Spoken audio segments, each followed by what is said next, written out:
আসসালামু আলাইকুম। আপনারা সবাই কেমন আছেন? আশা করি সবাই ভালো আছেন। আবার নিয়ে আসলাম অন্য একটা ভিডিও, অন্যরকম একটা স্টাইলে আচার বানাবো আজকে। আর যেহেতু চালতার আচার বানাবো, এর জন্য তেলের পরিমাণটা অল্প লাগবে। আর এই চালতাগুলো হচ্ছে সেদ্ধ করে মানে হলুদ আর লবণ দিয়ে সেদ্ধ করে নিয়েছি। তারপরে একটু থেতো করে নিয়েছি যাতে ভিতর পর্যন্ত মশলাটা ঢুকে বা মরিচের গুঁড়া যে ঝালটা সেটা যাতে পারফেক্ট ভাবে পাওয়া যায়।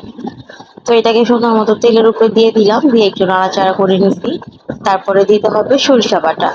এখানে সরিষা কাঁচা মরিচ দিয়ে বেটে নিচ্ছি, এটা একটু ঝাল ঝাল আচার হবে, মিষ্টি মিষ্টিও হবে আর কি।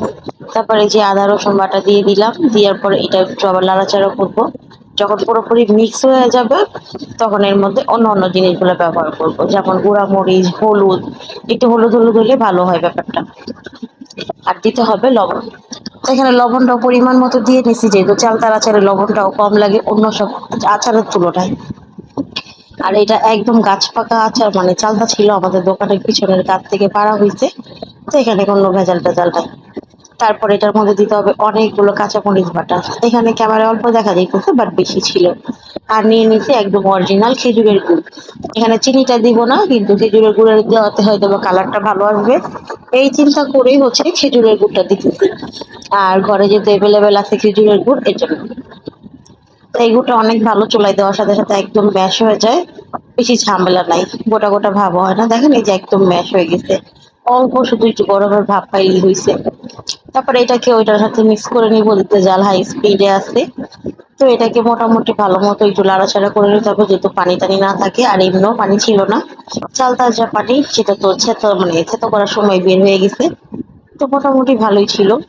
তারপরে এটাকে ভাবলাম অনেকটা ঝাল করতে হবে। তারপরে দিতে হবে চিলি ফ্লেক্স।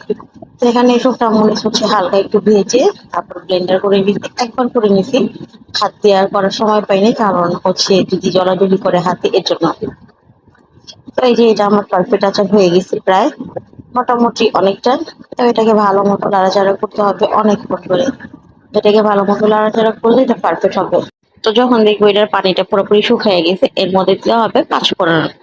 তো পাঁচফোড়নটা আমি গুঁড়া করে নিয়েছি চুলার মধ্যে, একবারে রেডি করে সবকিছু করলে চাল তাড়াতাড়ি তাড়াতাড়ি হয়ে যায়।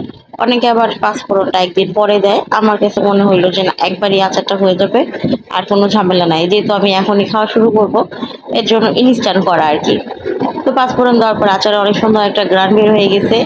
মানে মনে হইতেছে কি এখন আরেকবার খাই, যেহেতু ফ্রিজে রেখেও খাওয়া যাবে, নর্মাল ফ্রিজে, কারণ এখানে তেলের পরিমাণটা অল্প দেওয়া, বেশি দিন রাখা যাবে না। আর যদি কেউ রেখে খেতে চান তাহলে তেলের পরিমাণটা বাড়ায় দিবেন।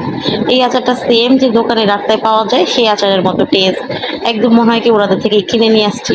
কিন্তু তেলের পরিমাণটা অল্প দিতে হবে। আর যদি রেখে দেন তাহলে তেলের পরিমাণটা বেশি দিবেন।